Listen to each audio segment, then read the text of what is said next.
Bonjour! Today I'm going to be doing my May wrap-up. So this is actually really late. I had finals and just the end of the school year just crept up on me and everything just kept piling up, so I've been very busy. So I'm sorry this is so late, but anyways, I actually had a really good reading month in May. I managed to read 7 books, and my May was pretty chaotic, so I'm really proud of myself. Anyways, I read quite a few books, so let's get started. So the first book I read in May was The Mirror in the May by Renee Ahdieh. So I actually already talked about this in my April wrap-up, so I won't talk about this again, and I'll leave the link down below for that. Next, I read The Winter's Curse by Maria Rutowski. So I actually started reading this on the ride to YALLWEST in April, and because of all the YALLWEST craziness, I was not able to finish this till a lot later. I also met Marie at YALLWEST. She's so sweet. I made a video about that. I'll leave the link down below. Anyway, so Winter's Curse is about a girl who is an upper class society girl. Her dad is a general in the army and he's very high up. She goes to this auction and she purchases a slave, and this book essentially is about all the consequences and aftermath of her purchasing the slave at such a high cost. Not only money cost, but emotional cost. So this book takes place in a militaristic type society. It's fantasy, but there's no fantasy elements in this book. I really enjoyed the world. I thought it was very fascinating. It definitely reminded me a lot of ancient Rome.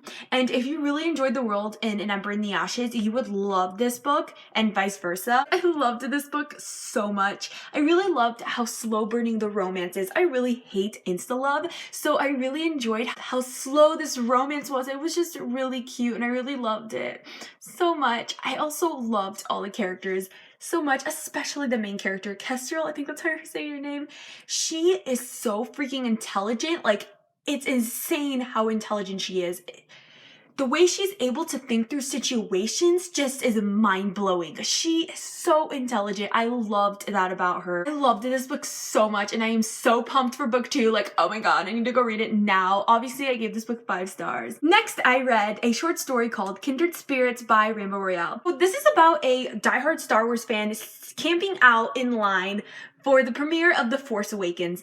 I am not a Star Wars fan, so all of the Star Wars references in this book, which were a lot of them, really just went over my head. I was like, I don't know Star Wars, okay? I still really enjoyed the story. It was so adorable and it made me laugh out loud at so many parts. I just love this so much. And as everything by Rainbow, it gets 5 stars. After I finished this book, it was late at night and I turned on my internet and so I could mark this book as read on Goodreads, and then I got a message from my friend going, oh my god, Jessie commented on your picture, and I just like went on Instagram and I realized that freaking Jessie the reader commented on my picture that I posted of YALLWEST, and all chill was lost. I'll leave my Bookstagram down below so you guys can go see. He commented on one of my YALLWEST posts. Oh my god, I'm still like dying over that. I cannot believe that he commented on my picture. Not only that, but Christine liked my picture and Margot from Epic Reads also liked it.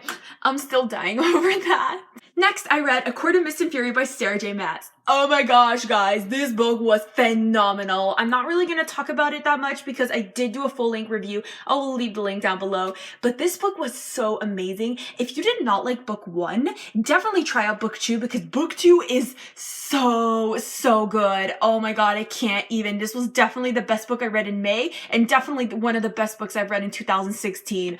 Oh my god, I need book 3 like, oh my god, like now. Next, I read The Crown by Kira Kat. This book just made me so emotional. It made me laugh. It made me cry and filled me with so much joy. Just all my favorite characters from the Selection series were there. All my favorite characters from the Air series were there. Just all together, and it was just so amazing. I really enjoyed watching Edelyn grow as a character. She really grew from the spoiled, arrogant brat she was in the Air. She really grew to be an amazing person, and I really loved seeing that. The only problem I have with this book is that Edelyn's selection was so rushed. She went on one date with the guy she ends up picking, and then she's like, oh my god, I love you, let's spend the rest of our life together. I'm like, slow down, Edelyn. You don't even know this guy. What if he's a psycho murderer? Like, you don't know. Besides that, I still gave this book 5 stars because it just made me so happy inside. I'm so sad about the Selection series being over. I love this series so much. It's one of my all-time favorite series, and I was crying when I was reading the end. I can't believe the series is over. I cannot wait to see what Kira Cass goes next.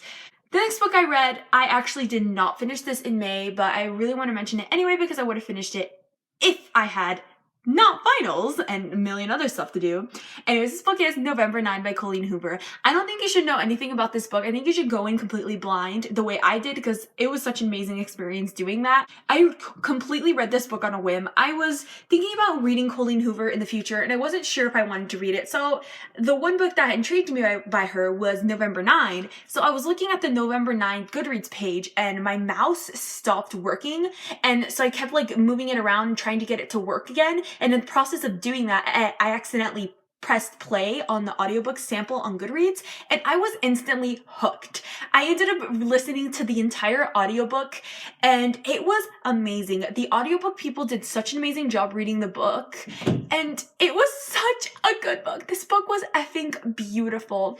I loved it so much. I loved the writing. I loved the story. I loved the characters. I loved the setting. I loved the premise. I just love everything about this book. I'm so obsessed with this book. I'm so obsessed with Colleen Hoover. Like I want to read like everything by Colleen Hoover ever. Like, oh my god. This book gave me all the feels. It made me laugh. It made me cry. Just everything. I just loved it so much. If I could give it 5 billion stars, I would. Next, I also did not finish this book in May, but I wanted to mention it anyway. That is The Crown's Game by Evelyn Skye. So this is actually an ARC, but it's not mine. It's my friend's. She got it at YALLWEST. And I really love this book. This book is about two enchanters dueling to the death for the title of Imperial Enchanter to the king. And it takes place in Imperial Russia. I loved this book so much. It made me think about a lot of things, not like difficult, important things. It just made me think about Russia like a lot. I am obsessed with Russia, not as obsessed as Evelyn Skye for sure, because she has a degree in Russian literature and Russian history. Like, good job. I love Russia, and this book just reminded me of how much I love Russia and how much I love the culture and how much I love the history. And it reminded me a lot about the history too, because like I know a lot about Russian history. I'm like a hardcore history buff. And I really love this book. I love the characters. I really love the setting. That was definitely my favorite part about this book, the setting. And I don't know why I can't bring myself to give this book 5 stars because I absolutely loved it, but I did give it 4 stars. And I need book 2 like I need air. Like, give it to me now. Like, oh my god, I need it now. So that's all for this video. I hope you enjoyed. My Bookstagram is down below and also my Goodreads where I post reviews filled with crazy gifts and a bunch of feeling. Comment below what was your favorite book you read in May. Au revoir!